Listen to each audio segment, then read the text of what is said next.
আসসালামু আলাইকুম। আজকে 21শে এপ্রিল 2024। বাংলাদেশের উপর দিয়ে বয়ে যাচ্ছে ভয়াবহ দাবদাহ।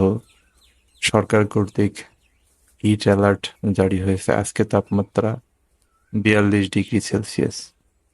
যা হোক, এরই ভিতর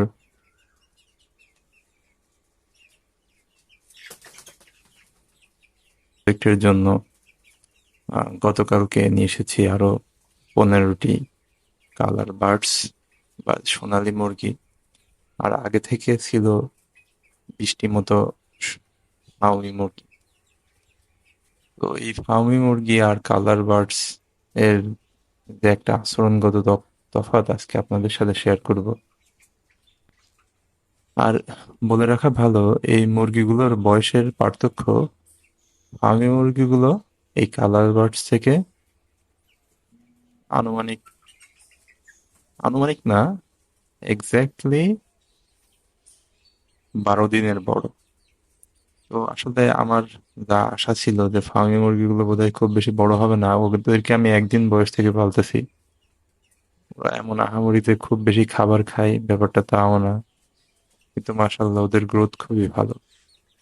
আর এই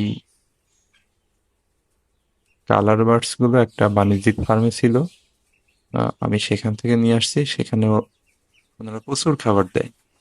তো ওদের গ্রোথ আলহামদুলিল্লাহ ভালো, তবে আমার মনে হয় মুরগির গ্রোথটা খাবার যে পরিমাণ খেয়েছে ওরা সেই পরিমাণ গ্রোথ হয়নি, এবং কেন হয়নি সেটাও আমি আরেকটা ভিডিওতে আপনাদের সামনে তুলে ধরবো ইনশাল্লাহ।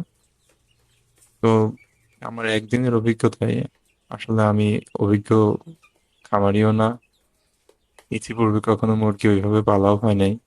এ, বাড়িতে জাস্ট যে দেশি মুরগিগুলো ছিল ছোটবেলা থেকে ওগুলোই দেখভাল করা, এইটুকুই।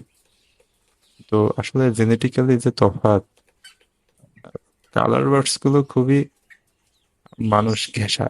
আর এই এই ফার্মি মুরগিগুলো এত বেশি সতর্ক আর শক্তিশালী যে ওরা মানুষ দেখলে দূরে চলে যায়।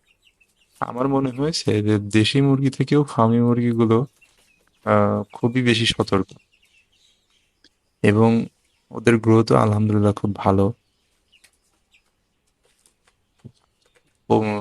পরবর্তীতে আমি আপনাদেরকে রেগুলার আসলে আমার এই খামারটা করার উদ্দেশ্যই হচ্ছে যে পারিবারিক যে পুষ্টির চাহিদা, মাংস এবং ডিমের চাহিদা পূরণ করা। এই জন্য বাড়ির যে উচ্ছিষ্ট ঘরের যে ভাঙা অংশ বা আশেপাশে জিনিসপত্রগুলো ছিল সেগুলো দিয়ে একটা ঘর বানিয়ে নিয়েছি। দেখা যাক আল্লাহ তাআলা কি রাখছেন, এখান থেকে আমি ডিম পাই কিনা আর মাংস খেতে পারি কিনা সবই আপনাদের সাথে শেয়ার করব। আমার সাথেই থাকবেন, সাবস্ক্রাইব করে দিবেন, ভালো লাগলে লাইক করবেন। সালাম আলাইকুম।